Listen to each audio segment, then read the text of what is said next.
სტუმრები ხო ყავდა და რაღაცა ელემენტარული დავარღვიეთ, ხო? და უთხარით რომ არ შეგვარცხიდო სტუმრები ყავსკო და გამოგვაცილეს. აი ეს რა არის ეს დაუწერელი კანონია, მაგრამ იმ პატრულის თანამშრომლებს არაფერი არ დაურღვევიათ. აი მოიცნენ კაცურად და ქართულად. იგივე არ იყო ბაკურიანში. იგივე არ იყო ბორჯომში. იგივე არ იყო ბათუმში.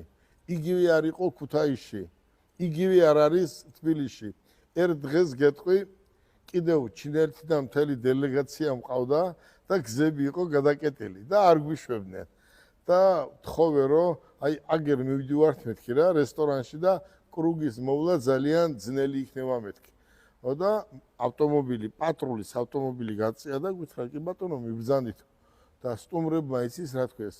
აი ესეთი არ არსებობსო დედამიწის ზურგზე რომ აი ესე პოლიცია მოიქცეს და ესე პატრული მოიქცესო და მე მინდა მთელ საქართველოს ტერიტორიაზე ყველა პატრულის თანამშრომლებს მადლობა გადაუხადო. რაც შეეხება ახლა მარი მოდი მაინც რადგან ელექტრო დამთავრე ხო?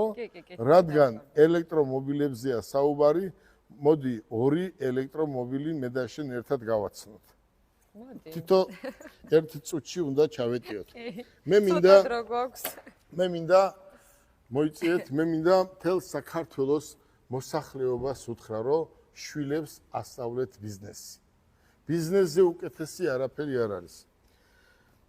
ქალბატონო მარი, უყურეთ აგერ აწერია. გაყიდვების სუპერ ვარსკვლავი. აი ეს წიგნი, რო ახალგაზრდამ შეისწავლოს თავიდან ბოლომდე და ჩემნაირ კომპანიაში მივიდეს და პრაქტიკა გაიაროს, მას არ ჭირდება სხვა სახელმწიფო სამსახური. თვითონ ის ბიზნეს გააკეთებს და როცა ბიზნეს აკეთებ, უფროსი არასდროს არ გყავს. მე ყველას ურჩევ, რომ ახალგაზრდებმა მიმართულება დაჩქარებული წესით აიღონ ბიზნესისკენ. თქვენ რომ მოგვიტანეთ ეს წიგნები თანამშრომლებს დაგვირიგეთ და მოგვიწოდეთ იმისგან რომ უფრო განვითარდეთ, ესეც ხალხმა უნდა იცოდეს. მე ყველას მოუწოდებ, ყველა ახალგაზრდას ვჩუქნი ხო ხედავ ამ წიგნებს.